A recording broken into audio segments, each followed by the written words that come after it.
தேர்தல் காலத்திலே பூத்திற்கு நீங்கள் வாருங்கள் வாருங்கள் என்று நம்முடைய பூத் கமிட்டி அழைப்பார்கள்.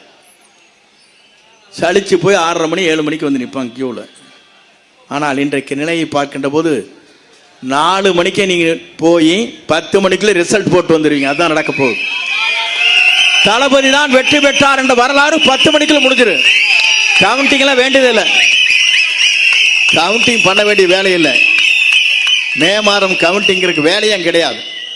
10 மணிக்குள்ள ரிசல்ட் நமக்கு தெரிஞ்சிரு. நம்முடைய வெற்றி கழகத்துடைய தலைவர் வெற்றி தளபதி தலைவராக வருவார். அதை யாராலும் மாற்றி காட்ட முடியாது என்ற வரலாறு படைக்கப்படும். நான் உங்க வேகத்திலும் பார்க்க எனக்கே பயமா இருக்கு. எங்க ஓட்டு முதிச்சிருவீங்களே, எங்க ஓட்டு நசுக்கிடுவோம் பயமா இருக்கு. அப்பெல்லாம் ஃப்ரீயா வருவாங்க, ஜாலியா போவாங்க. மேடைக்கு ஆளை பிடிச்சிருந்தா அங்க உட்கார வைப்பாங்க. கூட்டம் வரும். கூட்டத்தில் இருக்கிற எல்லாருமே கடைசியில் இறுதியா பேசுற போது ஒருத்தர் இருக்க மாட்டேன், சேரை எண்ணி பார்த்துக்க வேண்டியதான். ஆனால் அதற்கு 1 கோடி ரூபாய் செலவாகிறது. மகளிர் மகாநாட்டு நடத்த வேண்டும் என்று சொன்னால் 120 கோடி ரூபாய் செலவு கோவையில். ஆனால் 1 ரூபாய் கூட செலவு செய்யாமல் இவ்வளவு கூட்டங்கள் வருகிறது என்று சொன்னால் நம்முடைய வெற்றி தளபதியை தவிர யாருக்கும் இல்லை.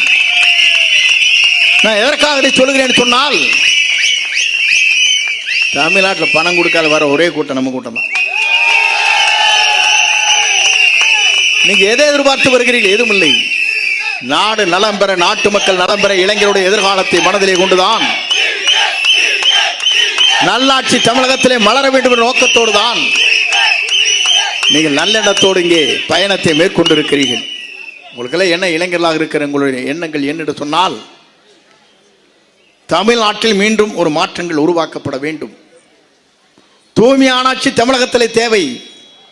படித்த இளைஞர்களுக்கு வேலை வாய்ப்பு உத்தரவாதம் கிடைக்கப்பட வேண்டும். சாலைகள் மேம்படுத்தப்பட வேண்டும்.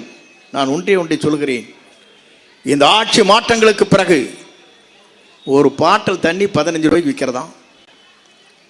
மேலை நாடுகளே போய் பார்த்தால் தெரியும், எங்க டேப்பு திருப்பினா தண்ணி குடிக்கலாம். அவ்வளவு சுற்றுச்சூழல் பாதிக்கப்படுகிறது. இதையெல்லாம் மாற்றி காட்டுகிற தலைவராக நம்முடைய தலைவர் வருவார். நீங்கள் 15 ரூபாய் கொடுத்து பாட்டிலை குடிக்கின்ற தண்ணீரை நீங்கள் பெற தேவையில்லை.